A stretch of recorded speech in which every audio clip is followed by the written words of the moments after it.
હે નારદજી, તમે ક્યાં ગયા હતા અને તમે ક્યાંથી આવ્યા અને આટલા બધા ચિંતામાં કેમ છો?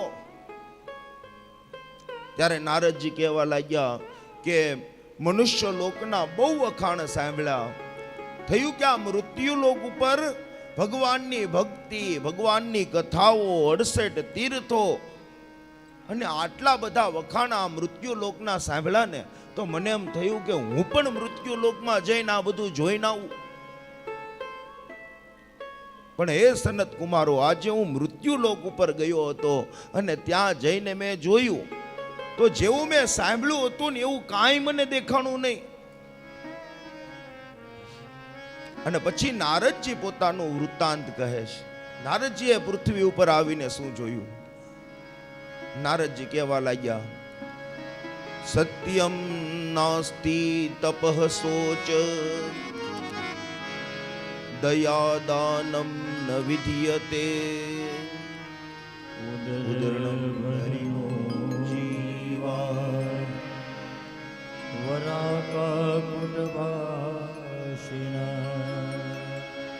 નારદજી કહેવા લાગ્યા, એ સનત કુમારો, સત્યમ નાસ્તિ તપઃ શોચ દયા દાનમ ન વિધીયતે. આ પૃથ્વી ઉપર જઈને મેં જોયું તો સત્ય નામની તો કોઈ વસ્તુ જ મને ન દેખાણી.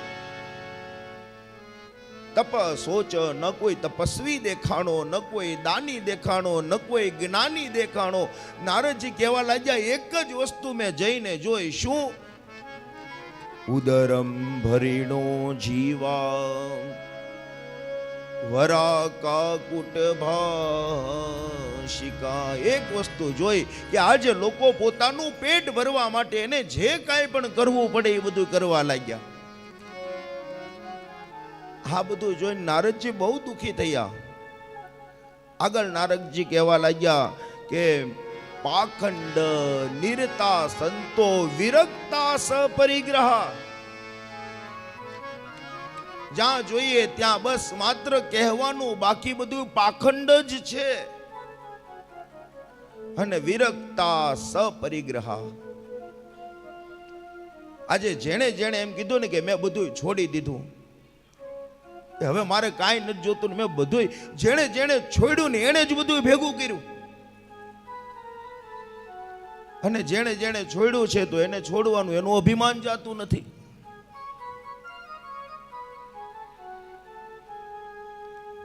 નારદજી આ બધું જોઈને બહુ દુઃખી થયા.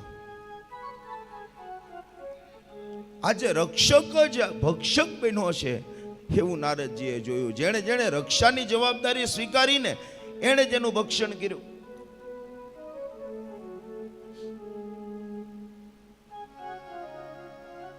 બાગની રક્ષા માળી કરે, પણ માળી જ બગીચાને ઉજાડી દે તો કોનું ચાલે?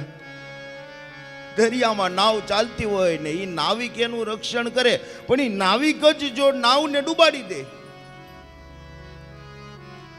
જેને વોચમેન બેહાડો ઈ ચોરી કરે, રક્ષક જ ભક્ષક બન્યો છે.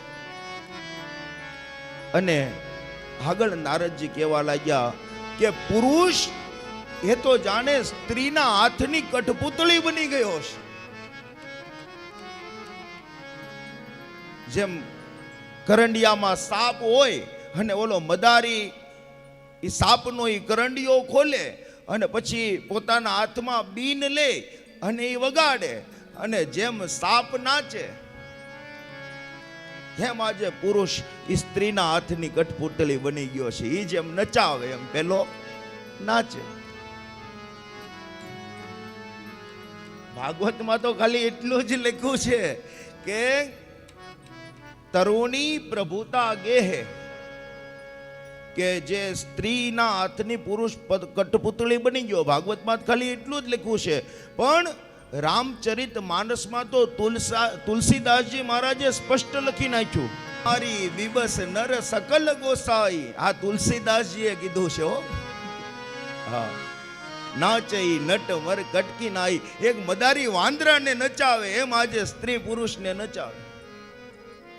અને આગળ નારદજીએ કીધું કે આ ભાગવતનો આ શબ્દ બહુ મગજમાં લેવા જેવો છે. કન્યા વિક્રેયતાન લોભે. આ સૌથી મોટું, જો કોઈ એક એમ કહી શકાય ને, જો કોઈ કાળું ટપકું હોય ને તો એ છે આ કન્યા વિક્રયતા.